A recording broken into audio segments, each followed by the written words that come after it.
Jerusalem, and both his young son and daughter were both born during his time there. The entire family will move, and Oren will start his new role with us on January the 1st at the Pentagon. As a result, since Oren will be leaving Israel, I am also equally pleased to announce that Hadass Gold will be moving from our London bureau to become our new correspondent based in Jerusalem. Since Hadass moved to London in 2018 as our media, tech, and politics correspondent there, she's covered numerous stories across digital and television, including Brexit, the UK elections, the royal family, and coronavirus. Hadass was born in Tel Aviv, grew up in Scottsdale, Arizona, and she will start her new role in Jerusalem on February the 1st. Please congratulate both Oren and Hadass on these new assignments. Okay, there's obviously a ton of news that continues, so let's start with coronavirus and Laura. Good morning, everyone. There were nearly 170,000 cases yesterday, the most we've seen reported on a Monday during the pandemic. It was also the 21st day in a row of over 100,000 cases, and this could be the week where the case total tops over 200,000, with more people pursuing testing around the holiday. Testing is up 16% week over week. All of the metrics are continuing to push upwards. And you see hospitalization continuing to increase, with now over 85,000 patients in hospitals across the country, another record set for the 14th day in a row. The Surgeon General this morning was warning people that he's heard of hospitals that could not provide care for pregnant women because they were filled to capacity with COVID beds. And that is a reality that they are seeing. The American Academy of Pediatrics reported that there's a 8% increase in the cases of juvenile cases in the last 2 weeks, and a new model released last evening that shows the current surging rate of infection. There could be an additional 7.6 million cases added by Inauguration Day in January, bringing the total to 20 million, along with an additional 140,000 deaths. From the health headlines yesterday at the CDC Advisory Committee, there was an early caution on the coronavirus vaccines that will be coming to market soon, that they could be much like the flu vaccines, with a risk when administered that people could feel ill. It's important to share this and for public awareness, and to know that while you might feel a little crummy for a little bit, 90% protection for the coronavirus is the best outcome. The FDA has asked its vaccine committee to hold 2 more days in December for meetings around what we believe to be the Moderna vaccine. Sources told CNN, and Elizabeth will continue to pursue reporting on that. Plus, vaccine experts are looking into the data that was AstraZeneca yesterday about its vaccine. The company did not release data about how it got to the 70% efficacy rate, and the health team will continue to pursue. We also will be monitoring today the Operation Warp Speed briefing and an update on the Midwest region from the Mayo Clinic. Plus, Admiral Giroir will brief on testing. You have Elizabeth available along with Jacqueline Howard on the health headlines. And from the states, headlines continue to be disturbing. And as Dr. Fauci said yesterday, the data doesn't lie. And if people do not follow the guidelines, we could see what he said, quote, a surge superimposed upon a surge. 7 states yesterday reported highest single-day totals for a Monday. Looking across the country, there are a few superlatives to keep the eyes on. California cases are up 43% in a week over week, and hospitalizations in the state have surged to 77% of ICU capacity, with admissions up 55%. Kentucky has had the highest number of cases on a Monday for the whole pandemic, and the governor said the surge is very real. New Mexico is seeing a 104% increase in cases week over week. And in Ohio, hospitalizations have increased 59% over the course of 2 weeks, and there are currently more ICU patients in the state than any time during the pandemic. We have Adrian Broadus in Chicago and Dan Simon in San Francisco with the latest hotspot headlines. We continue to monitor travel leading into the holiday. Ryan Young is here in Atlanta at Hartsfield International Airport, where the airport leadership said yesterday that they expect the numbers of travelers over this holiday week to only drop 33% from last year, with all of the CDC warnings. We also have Pete Montine filing for the lead today on the push towards safer air travel, as the message from the airlines and the pandemic's impact goes into this holiday week. yesterday, the National School District announced that 81,000 students will be going virtual starting next Monday, and we have Diana Goldsriga available from New York on this. The pandemic and the economy have come together nationwide as we are seeing more and more food-based lines and food insecurity out of control. We have Bryn Gingras from Meadowlands Stadium today where there is a pre-holiday giveaway for food. And sports, we will continue to monitor the restrictions that were put in place yesterday for the NFL. The players who are on the sidelines will need to wear masks along with the coaches as well instead of the face shields. The Baltimore Ravens yesterday saw multiple positives in the fate of Thursday night's game against the Steelers in the balance. And tomorrow is the start of college basketball. There's a number of cases across different college teams that have delayed their start of the season. We have Andy Scholes available on those developments. The wrap pieces today are Athena Jones for 3, 5, 7, and 9, and Lucy Kavanaugh for 4, 6, 8, and 10. And that's where I'll pause. Okay, thank you very much, Laura. So does anybody have any thoughts on coronavirus or the COVID story? Hey, Jeff. Good morning. It's Ben. So the Surgeon General on Fox and Friends this morning said a lot of stuff that we had heard before, how a negative test doesn't necessarily mean you're safe, that people should keep it to their own households for Thanksgiving. But I just wanted to underscore one thing that Laura shared that I do think is a big news from him. The U.S. Surgeon General is saying you may not be able to go in and get your heart attack treated, and there are also hospitals that are not able to provide care for pregnant women because they're filled with COVID beds. We've obviously heard this anecdotally, but I think for the U.S. Surgeon General to come out and say that that's how serious it is in fact news. As we continue to talk about schools as well and cases going up in children, I just wanted to draw attention to a JAMA event that Health was across yesterday. We alerted this. A really, really smart professor from Yale saying there should be no community in the country where bars are open and elementary schools are closed. It was really good sound. I could not agree with him more. And then thirdly, quickly, we are taking a look at a new Axios Ipsos poll this morning. We'll have it alerted shortly. It finds that 2/3 of people are changing their plans for Thanksgiving in light of COVID, but 1/3 are not. That obviously, 1/3 of people not making any changes is too many people not making changes. But also for the first time in the Axios Ipsos poll, more than half of Americans, 51%, say they are likely to take the first-generation COVID-19 vaccine as soon as it becomes available, and we will have that out shortly. Okay, that's all very interesting, Ben. Anyone else? Hey, Jeff, it's Cynthia. I just wanted to mention that a lot of the people traveling, and I don't know if we've gotten into this, are actually college students whose colleges are closing, and they have to travel to get home, so that they cannot stay on campus, and they are being told that they must go home and not come back until January. And so in the case of my daughter's colleges, they have had to leave campus.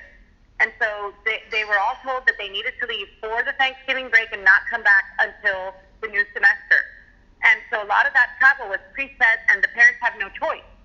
And I just think that is part of the travel issue that's going on. And a lot of people may not realize that they have no choice. The kids have to get out of the school. Right. Absolutely. Anyone else on COVID?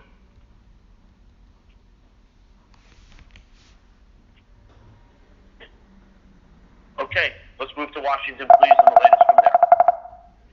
Okay, so 57 days now to go until the inauguration, and after 16 days of doing everything but saying that the election was over, Trump finally came around and came as close to a concession as we will probably ever get out of him. But to be clear, he didn't concede. And this in what Kristen Holmes reported first yesterday of the GSA and Murphy turning over the keys on the transition. As to what went down behind the scenes, according to Acosta, multiple advisors huddled yesterday, Meadows, Cipollone, Sekulow, and Rudy. Part of the interesting part of this was that one of the key things that Acosta reported was that Rudy, as we know, who has been pushing every legal maneuver, was more realistic. He was not, quote, crazy Uncle Rudy. We talked yesterday about how Michigan and Pennsylvania dealt significant blows yesterday, and they were key to him coming to the realization that there was no path forward.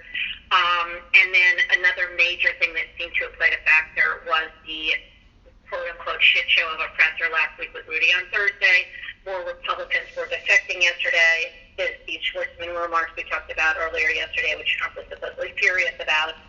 And so that was all going on behind the scenes as we went into the transition last night. So Trump tweeted, obviously, after this letter went out, he says, she said she was never pressured by the executive branch official. Trump said that he recommended that she needs to do what needs to be done. So there does seem to be some discrepancy between how the two of them are describing it. But in any case, the Biden incoming administration will now get access to funds, office space. They're expected to get these intel and security briefings, COVID briefings. Vivian Salma getting the Meadows letter that went out saying that only authorized personnel can speak to the Biden team. Then there is the fundraiser. 345 letters have gone out since election night, and 8 just since Murphy's decision last night soliciting money for the campaign. Most of this money is going to Trump's post-election life. And just to note, there are still 2 outstanding legal challenges, Pennsylvania and Wisconsin, and some other smaller ones, which will allow them to continue to fundraise off of this. We see Trump at 2 o'clock today, where he is pardoning the turkey. This will be the first time we've seen him since this happened last night. And this also is a good pick for the larger questions about pardons. Who will he pardon in these last days? And can he or will he pardon himself? And that's what I got. Yeah, look, I think as I said earlier, we should actually treat the pardon of the turkey story today seriously, in that it's going to raise the question of what is Trump going to do with pardons in the weeks ahead. Let's move to politics, and then we'll open it up. David Keller. Good morning, Jeff. So, as you noted at the top, at 1 o'clock this afternoon, we'll see President-elect Biden and Vice President-elect Harris roll out their first in-person, the first cabinet officials and their first sort of in-person team rollout of the national security team. So this will be, as we've been reporting, the announcements yesterday, Tony Blinken and Jake Sullivan and Linda Thomas Greenfield, Avril Haines, John Kerry, and Alejandro Mayorkas at DHS.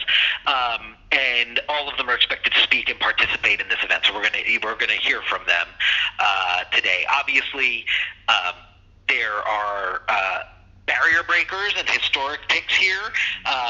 There's the interesting, decades-long relationship that Biden has with John Kerry and putting a climate envoy on the National Security Council.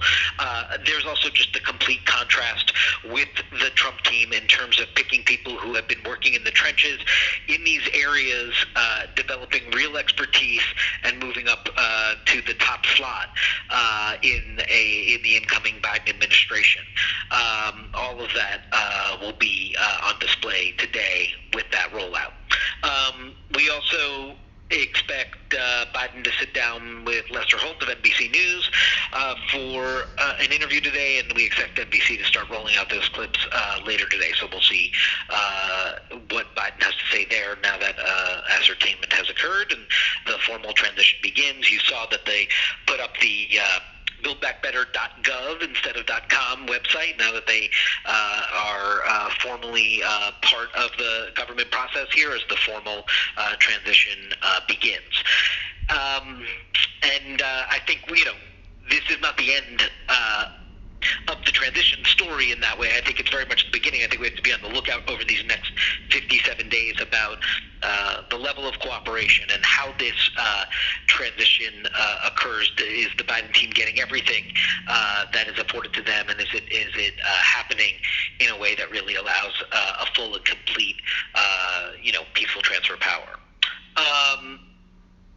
In addition to that big big driving event today, which will be our primary focus. I just want to mention a couple other things. Down in the Georgia Senate runoff races, Ryan Nobles is down in Georgia for us this week. He attended a David Perdue event yesterday where, a voter asked David Perdue, what are you doing to help Donald Trump win this recount in Georgia? Getting at how much, what Virginia was saying about the fundraising, but just how much the Trump base of support is still very engaged in this notion of recounts. And, David Perdue said back to the voter, I called for the resignation of the Secretary of State, and got an applause for that. But it is this notion of, as this continues from the Trump side and the recount continues in Georgia, is that intersection something that Perdue and Loeffler are welcoming into their fold to keep their base totally energized? What happens when it goes away? All of that. So, but clearly on voters' minds as well, and Ryan Nobles can take a look at that for folks today. And then I just want to note this Charles Koch interview with Axios, which, believe him or not, if he's having I don't want to say deathbed, but having a late life conversion, he still obviously is a political player, but it's just really intriguing when you look at the role that the Kochs had played over the last decade and a half in the Tea Party world, in the Republican insurgency, and to hear him express some sort of regret about his involvement in politics. This, while he's still funding, of course, David Perdue's race and others in Georgia, I think those comments to Axios are worth noting from a major political force over the last 15, 20 years in American politics. And I think that's where we start. Yeah, I mean, the only thing is I'd say I wouldn't give him a ton of credit for, apologizing after the fact. Yeah, so, totally. Give me a break. But you don't often hear political actors talk that way, and I just think it's worthy of conversation if people wanted to look at it. Okay. I just want to make a few observations, and then I'll open it up. I think that we've got to continue to really focus on the Georgia Senate races. We have correspondents down there. Let's not be afraid to cover that really in depth. I do want to note that the piece that Drew Griffin did for AC 360 last night on the ghost candidates running in South Florida was really excellent, and if you didn't see it, I highly recommend you taking a look at that. In addition to the big events today of the Biden rollout and the Trump pardons, David mentioned Joe Biden doing his first interview. It's with NBC News. Let's not be afraid to use it. Obviously, whatever they roll out, then again tonight at 6:30. So for all our primetime shows, I think that'll be really something we should look at. And I would encourage, as you know, I don't encourage a lot, but I do think, Jake is off this week. He had a Twitter thread last night that I think really captured what's going on. And I'm just going to take 1 minute to run through it. His point was, let's take a moment to acknowledge 4 Republican officials who, despite pressure from the president and his party, remained allegiant to facts and truth and democracy and integrity and math. We can't pretend we all haven't watched the president and the RNC attempt to undermine the results of the election by overturning state election results, by disenfranchising millions of voters based on deranged conspiracy theories. This happened, and it's still happening. It sounds so far-fetched, but it's just factual. And at the end of the day, it came down to judges and election officials doing their jobs, sticking to facts, while most GOP leaders kept silent. But we should not take comfort in the fact that the system worked. The system worked only because conservatives like Aaron von Lendelveld in Michigan and U.S. District Judge Matthew Brand in Pennsylvania had more integrity than most GOP officials in Washington, D.C. combined. There will be an attempt at revisionism. The news media cannot let that happen. And we should, he also points out Chris Krebs, because he got fired for doing his job and pushing back the sheer lunacy being spewed by the president. He also points out the Nevada Secretary of State for deserving praise for standing strong against Trump's lies. But the fact that it came down to a handful of Republican officials doing the right thing while so many others sat silent should give us all pause. President-elect Biden clearly won, and the fact that this remains difficult for many GOP officials to state is pathetic. I thought it was really well said, really captured it, and it remains pathetic that many of these folks in Washington still can't say it. I want to open it up now for thoughts on any aspect of Washington. Hey, it's Rebecca. I think that in the coming days and weeks, it's really important for us to double down on our discussions about policy and what we think the Biden administration is actually going to do. Because this campaign and his campaign was so much just about not being Trump, I think it's very unclear to most people, myself included, like what's he going to do in the first few weeks as president? Is naming all these people to cabinet positions, like learning about them personally is always interesting. But I think most people are really curious, like, what are they going to do? What's their priority? With Trump, there's a lot of complaints, but you knew exactly what he was going to try to do immediately. And I think other than COVID, it's unclear to most voters and Americans.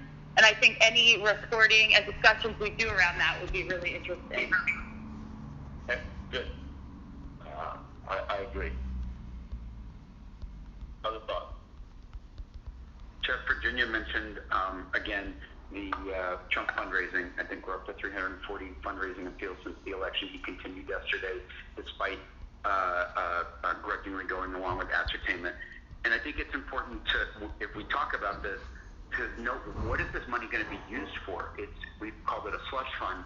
What it means is that this money that he's raising from small dollar donors across the country can fund travel and expenses for Trump and his family, including expenses for that 757 that he owns, which is really expensive to operate. He can use the money for expenses for political events at Trump property, which means this small dollar money is going to be flowing directly into his businesses, again, laundered through the PAC. That's what this money will be able to be and will certainly be used for in his post-presidency. We've reported over and over that he may be short on funds. He's going to fund much of his life with these donations that continue unabated by the transition. I raised this yesterday. I think it's even more the case today. Since he pretended to concede last night, he sent out 8 fundraising emails. That's what this is all about. Other thoughts?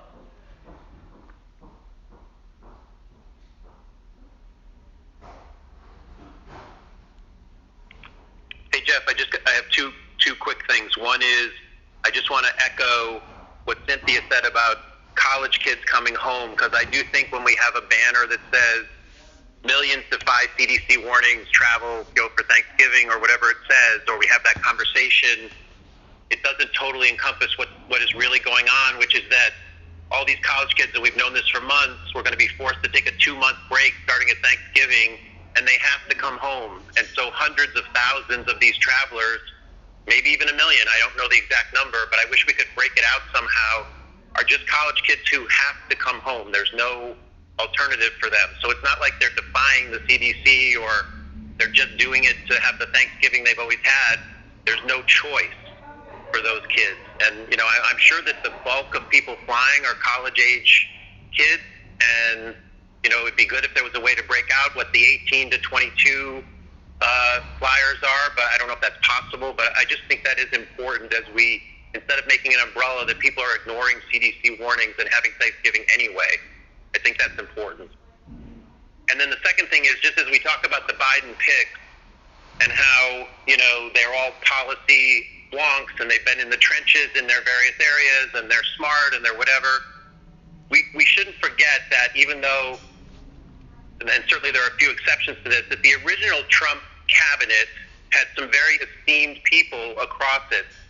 You know, Mattis as Secretary of Defense, Kelly running DHS, Michael Flynn obviously was a mistake as National Security Advisor, but he did have credentials, if not, even though he was a bad guy. But Dan Coates running DNI, I mean, a senator with an impeccable record as a Republican senator from Indiana. Even Jeff Sessions as AG, the guy got fired because he did what he was supposed to do, which was recuse himself. You know, these were people who had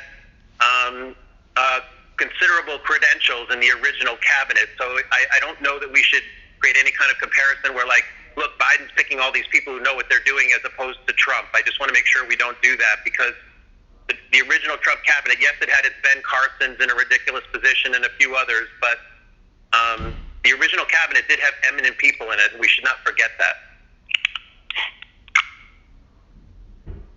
Okay. Good. Other thoughts? If someone was trying to speak up, we couldn't hear you. Anybody else?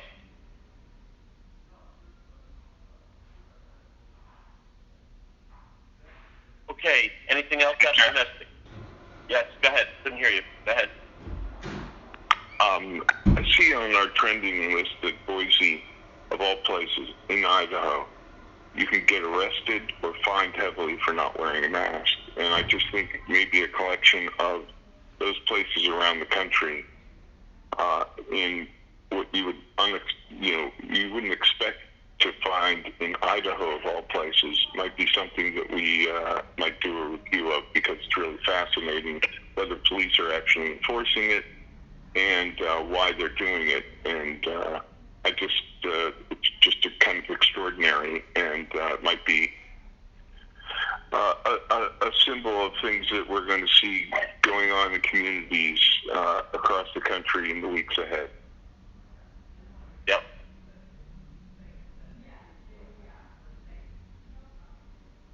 Anybody else?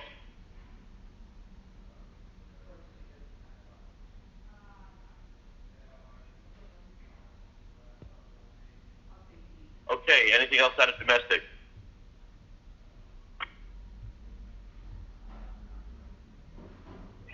No, we're pursuing some smaller stories, but nothing else today. Okay. Anything else out of Washington? Nope. Okay. International. Hey, good morning. So we're going big on all the U.S. politics and just kind of the Biden cabinet picks in the face of America, what it could look like the next 4 years. Just in terms of our lines, so today we got more news on the Russian vaccine and details about how it could be between 91 to 95% effective, depending how it's administered. We also learned Putin won't take it until it's certified, and that one dose will cost less than $10, which is quite cheap for international markets. So they say they are poised to supply many countries. Trans has all of those lines. Macron is going to address the nation today on their lifting of restrictions in 3 stages after France has seen an improvement in cases. He addresses the nation at 2 p.m. today, so Melissa Bell will be across those lines in the afternoon.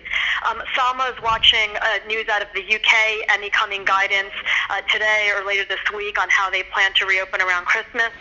Qantas, the Australian airline, requiring international travelers to prove they've been vaccinated against COVID before flying. Quest is in today. He will file a whip on that. And then a new round of social distancing starting in Seoul, plus Hong Kong reporting the highest case increase since August. Paula Hancock is across that. We're also taking today to really showcase Nima's package, which I already talked about yesterday, but it released overnight for us, so we'll give it a lot of love dayside. And then we're also pairing it with the story I wanted to highlight from Uganda that David McKenzie has.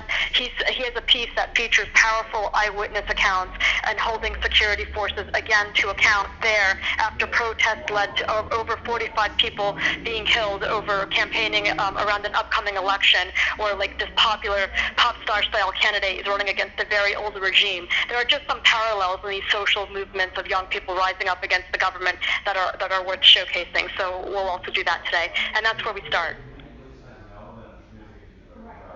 Okay, thanks, Penny. And I just want to continue to say what I've said, that Nima's reporting out of on the Nigeria story really has been excellent and really important for us. Business. Jeff, good morning. U.S. stocks up sharply this morning after the Trump administration said it would clear the way for that transition, easing concerns about an ugly process. We are about 300 points up right now, 100 points away from hitting 30,000. So we are tracking that. And, of course, stocks also reacting to the news from yesterday that President-elect Joe Biden expected to announce Janet Yellen as the next Treasury Secretary. Yellen, as we know, pushed aside by Trump, will return to center stage, looking to juice an economy that's been under considerable pressure since the outbreak of COVID. Widely respected economist and expected to be pragmatic, focusing on the economy and not so much on pursuing regulatory reforms for banks that some in Wall Street industry had worried about. First woman to hold the job in the Treasury's 231-year history, and first person to have held all the most important economic positions in the land, leading the White House Council of Economic Advisors during the Clinton administration, chair of the Federal Reserve, and now future Secretary of Treasury. So Christina Alessi is up and available on all of that this morning. Following the government's move to authorize the transition of power, businesses now pivoting to plans to work with the Biden administration. In a letter to environmental groups yesterday, General Motors announced it was now withdrawing its support from the Trump administration litigation that aimed to take away California's right to set its own emission rules. Allison Koch has been tracking that story for us. And obviously, meanwhile, we know no stimulus in the near term yet. The travel and leisure industry continuing to get hammered. The hotel industry specifically has lost about 650,000 jobs during the pandemic. That's 3 in 10 hotel workers. Nowhere is this more pronounced than in those big marquee name luxury hotels. In New York alone, iconic hotels are shutting their doors. The Plaza temporarily closed. The Roosevelt permanently. The Fitzpatrick Grand Hotel running at 10% capacity. Its sister hotel shuttered too. Vanessa Yurkevich has been up on that this morning with a really fantastic piece. And of course, the airline industry preparing for a record amount of travelers. Many of them college students, as Michael mentioned. And I don't want to underscore this. Qantas CEO, as Penny mentioned, making those headlines saying vaccine will be required for passengers on international flights once available, perhaps a precursor to what will happen in the U.S. And this comes as IATA, the world's travel body, saying that COVID could cost global airlines a total of $157 billion in 2020 and 2021. Quest, as mentioned, is up on that team, available live from Reagan for more content. And that's where we start. Good. And I do want to say that Vanessa's continuing coverage of the economic hardships that real folks are feeling has been terrific. And again, through the story of the hotels, was really good today. Okay, so before we move on to digital, is there anything else anybody wants to bring up?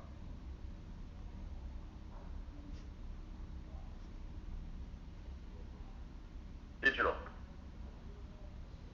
Hey, 34.5 million uniques yesterday, another strong day. Where things stand in key states with the results certifications was one of our top stories from Kelly Mina and Co. And then, of course, the GSA kicking off the transition, first on CNN. Thanks again to Kristen Holmes on that.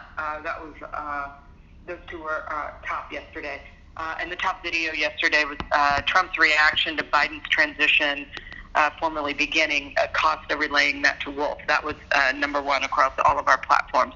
And the Zoom CEO profile yesterday and still again today is the most engaged piece of content on the site. This is the opening piece from our third season of Risk Takers in CNN Business. It has a nearly average 4 minutes engagement time on a single piece, so that's excellent. This morning it's Condolences with Biden unveiling his administration as Trump's firewall crumbles. About 15,000 concurrents. There is a mysterious metal monolith in the Utah desert, and the internet wants to know what it is, and that is in our top 5. The dark money mystery in the Florida State Senate race. This is the piece you mentioned, Jeff, Glover and Griffin and team. It is a great piece and doing really well. Rush Limbaugh and Laura Ingraham are starting to adjust to the reality of a Biden presidency. That's Stelter's analysis.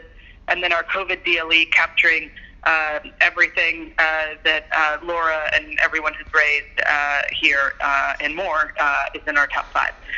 The top videos this morning, still yesterday, Trump's reaction to Biden's transition formally beginning, and also on mobile, Berman and Essie Cupp discussing Giuliani's voter fraud admission.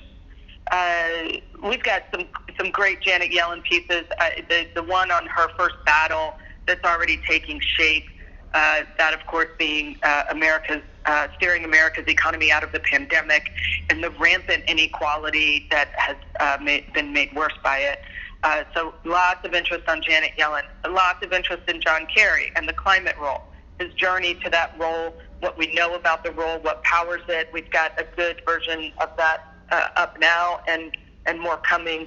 And again, I mentioned this yesterday, but audiences are really here for all of the details on the cabinet picks, all Biden picks. There's lots of interest in that. So we're just going to stay strong on that. Frederica Scouten has the piece on how Trump's fundraising could benefit his post-White House life. This is his forming of the slush fund. So we have that. We're going to keep on playing with headlines and make sure that gets seen by audiences to the good points that you and Sam were making. The Qantas story is a big deal. I think Richard and Penny really talked about why. But going forward, I think it really raises questions not just for airlines who may request or require vaccinations, but what about other businesses? What about schools? How is this going to go down? So that's just something that we spent some time talking about and we'll want to stay on. How COVID and climate change are making hurricanes more devastating for Latin America is a good piece that ties in those two things. And then lastly, Sanjay's podcast today is about how he and his family are doing Thanksgiving. I think his mom is on it. And it's worth listening to that and also checking out the CNN Instagram account where Sanjay gives tips on how to do Thanksgiving safely. It's really well done and it's getting a lot of traction on Instagram. That's it. In fact, Ben, do you want to add something about the Sanjay, what Sanjay has done on the podcast? Yeah, thanks. I was just going to say, for everyone who enjoys Sanjay, his mom is even more enjoyable. She's really a hoot. It's a great podcast. It's very personal for him. And also for anyone who didn't see it, Sanjay wrote a really nice essay over the weekend about how he personally made his decision about Thanksgiving this year. It's really insightful. It's really smart. CNN Health's Andrea Kane did some great work with him on that, and I think it can inform any segments anyone is doing ahead of Thanksgiving. There's some really smart threads to pull in there. Yeah. And I just want to echo something that Meredith raised and that Michael Bass raised yesterday is the more that we can report on, profile these cabinet picks,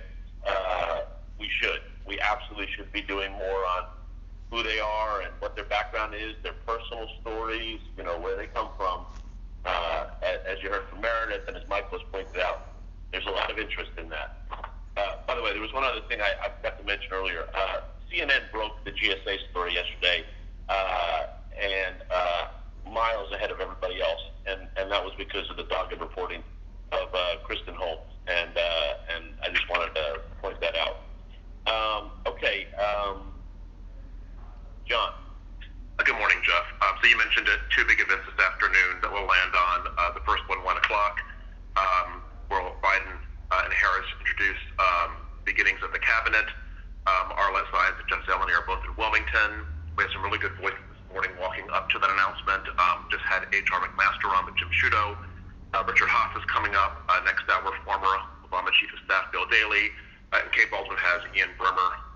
A lot to unpack on just this changing of the guard and what it means for American diplomacy and national security. Around the event, David Axelrod, Susan Glasser, and Mike Rogers. And to your point, Kylie Atwood does have a profile of Blinken, the Secretary of State nominee that we'll get into the mix after the announcement. Really just interesting color in it, fluent in French, 2 toddlers. His father was the U.S. ambassador, so he certainly comes to this world with a lot of knowledge. Really interesting background, so we'll air that during the Brianna hours. And then at 2 p.m., Caitlin Collins is at the White House, where Trump does have the symbolic pardoning of the turkeys. We will broaden out to have that greater pardon conversation. Laura Coates and Ellie Honig on that. Kristen Holmes will continue to highlight her reporting and the advance on it. Now, how does this process of transition work? What will the Biden team have access to, and will they get briefings on? And we will get to Ryan Nobles in Georgia for the recount and Senate runoffs here. The Drew Griffin piece on Florida's ghost candidates, it is a strong piece that's going to air at the end of this hour. For coronavirus, it's Ryan Young continuing on the pandemic, record travel, and the great concern this is causing among health officials. He's at Atlanta's airport, where we're certainly seeing a tick up in travel. And Elizabeth Cohen, lots of great medical lines to drive onto. The Surgeon General news from this morning on Fox and Friends. Regeneron's treatment ready for distribution, and this new 11 a.m. study on mask effectiveness will highlight that. We have Michael Osterholm, vaccine expert Paul Offit, and Dr. William Schaffner in the mix. At 11 a.m., we have Kentucky Governor Andy Beshear. He's facing a lawsuit from his own Attorney General in the state about halting in-person learning. At noon, we have Ali Makdad from IHME on the disproportionate COVID impacts on the Black and Latino communities. And Brianna has a member of a family where 15 members contracted COVID during a birthday lunch in Texas, and they want to give a very strong warning about big family gatherings for Thanksgiving. They were a test case of what not to do, and they all paid a price for it. On the economic side, Bryn Gingras, her live shot this morning on New Day at the Meadowlands was really strong. There's already people lining up for hours to get free food for this holiday week. We'll continue to hit that all day long as people are getting their food, and to show the food insecurity piece of this. And then the Vanessa Yurkovich Luxury Hotels piece is going to be airing today. Internationally, Matthew Chance on the Russia Sputnik vaccine, Melissa Bell on France's post-lockdown plan, and we will get into the Qantas news about proof of vaccine. It's an interesting story. We want to get into the mix. Okay, great. Thank you, John. Washington. Good morning. In for Jake today on the lead, it's Eric Hill. We'll take everybody through the Biden cabinet. Talking is hard today. The Biden cabinet rollout, Jessica Dean on that. Caitlin Collins with Trump's turkey pardon and his non-concession, and Kristen Holmes back, all her great reporting on the GSA and the transition, political analysis on all of those things. Lucy Kassanoff joins with the COVID wrap. We've also got Dr. Liliana Bowe. She's an ER doctor in Florida on all of those lines from the Surgeon General and what she's seeing in her ER. Dr. Peter Hotez joins us as well on the latest on the vaccine and Regeneron. Pete Montine has a talk for us on travel ahead of the holiday, and Bryn Gingras has the dire economic situation facing so many families ahead of Thanksgiving. She's at the Meadowlands where they are giving out food. And in the Situation Room, we'll stay across all the latest COVID threads, the worsening situation during this holiday week, all the metrics moving in the wrong direction, the Surgeon General's comments this morning. We'll dig into it all with our medical voices, Dr. Jaw, Dr. Wen, as well as the Jones and Kavanaugh's wrap pieces. We do have Mayor Bill de Blasio booked, so we'll talk to him on all of the above, in addition to obviously what New York City is facing right now. We'll also be focusing on the announcement of the Biden cabinet pick as transition can now begin in earnest. We'll keep an eye out for whatever sound comes from Biden's interview with Lester Holt. We have Zeleny and Jessica Dean across all those threads for us. And the president's turkey pardon, we'll see what comes out of that. We'll use that as a jumping off point for a broader conversation about what pardons we may or may not see over the course of the next 2 months. We do have John Bolton booked. We'll talk to him about all of that. We have a piece from Brian Todd on if you absolutely have to fly, how to do it safely. And we have that Kylie Atwood piece on Tony Blinken. And that's where we start. Great. Thank you. Does anybody have anything else they want to raise?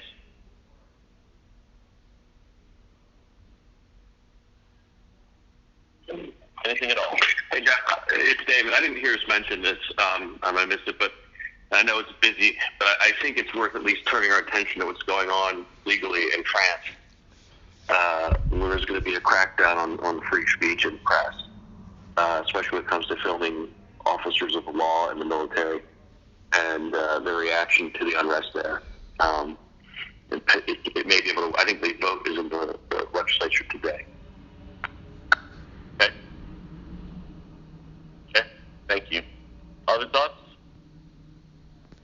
David, Jeff, David, yeah, Melissa is covering that piece today, and we're just sort of getting into the nuance. It's not about you're banned from filming, understand about how you represent that footage, but clearly it could empower the police to act in bad ways when they're in demonstration situations and stopping people filming them, especially in instances where they have been sort of pulled up for behaving badly. So Melissa's a cost back. Good. Yeah, we would never tolerate restrictions on how we represented footage of law enforcement. So on a lighter note, and I know we're doing this piece, I don't know if it's in it, but Tony Blinken's band is on Spotify. And so if anyone wants to pull up his music. Yeah, that's what I said. Yeah, 2 songs on Spotify. Anybody else?